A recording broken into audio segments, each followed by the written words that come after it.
What's up guys? Now, I know I don't normally talk about anything to do with the jungle because that's really my brother Foxshop's thing, but I really want to look at one of the cheesiest ways to snowball a lane and effectively camp someone. Now, camping is a word that's used for a lot of things and it is overused. For me, camping means putting a specific amount of effort into shutting one lane down and building your focus around that. Now the whole point of this video is to show you how to camp that lane and not waste your time, and then what to do with the advantage that you get. So let's get started. To make this really simple, you camp the easy kill lane, one without flash or no escape. You control the jungle around that lane because the enemy is weaker, and then finally you start to take objectives from it. The reason I say this is cheesy is because you don't really need amazing mechanics or anything. Anyone can pull this off. You just have to go into the game thinking, I'm going to set up a tent in someone's lane and I'm going to make them cry like a baby. Pretty much like how I made Foxshop cry when I got to Diamond 1 before he did this season. The clip that's been running is from a Diamond 1, Diamond 2 game, and you can see that Zed has fought Riven, and the important thing here for us is that after the TP, Riven actually flashes to try and get the kill. Now I'm Lisa in this game, and while I'm doing my camps, I'm looking at the minimap to see what's happening, especially top lane because that's where I'm most likely going to end my route. Now because I've seen Riven flash, this is a really easy target to go to, and Riven is useless when she's behind, so that is the point where I decide I'm going to camp her lane this game. Now camping a lane is all about timing, and if you get that timing down, that's when you make games really easy. So here I'm just using my brain. Riven needs to push that wave into turret because if she doesn't, then Zed is going to freeze it and it's going to screw her anyway, so she has to take the risk. Now that's nothing special, right? I mean, focusing a lane that doesn't have their flash is hardly worth me making a whole video about, but it's also about what you're going to do afterwards and the mentality that you need to be aggressive to carry solo queue.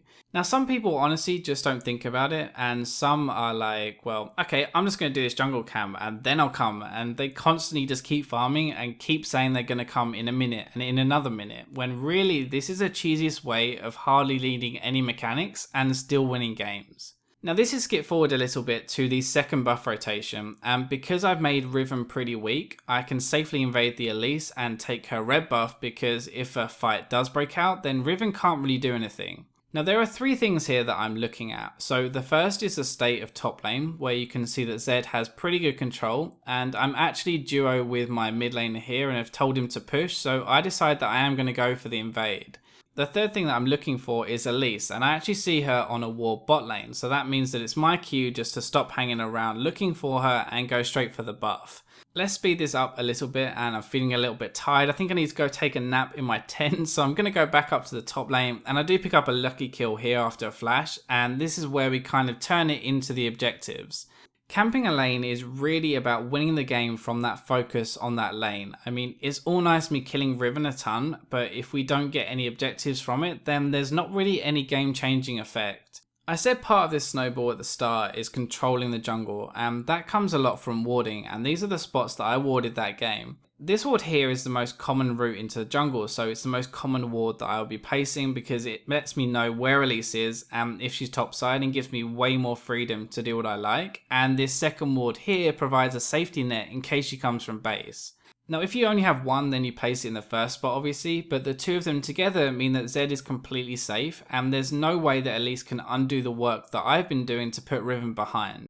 Let's look at another example, and this time we invade level 1, and honestly this is even more cheesy than the first clip. So you can't do this on every champion, but anything with some sort of CC, so yeah, actually you can do this on most popular junglers right now. I know he has no flash, so I just gank him level 2, flash onto him, and I know that it's a guaranteed kill, and there's not really any risk in making this play. So if we skip forward a little bit further into this game, when I've got all my buffs, about 2 minutes later probably, and I'm on my way top again. Now I've said a lot of camping is timing, right? And in this case the wave is pushing, and so Gnar has really no way of escaping.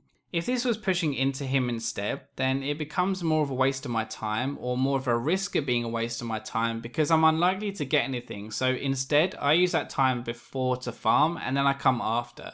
Now you can see that I'm not doing anything mechanically amazing in any of these clips. I'm not outplaying them. There's no reason any of you guys couldn't pull this off. You just need to be thinking, if they don't have their flash, then I can do this to someone and I can take them out of the game. I hope you guys enjoyed the cheese, and if you're a bit skeptical, then just hop into a game and try it. Honestly, I think you'll be surprised at how much of an effect it's gonna have. Now that's all for this video though, so I'll catch you guys next time.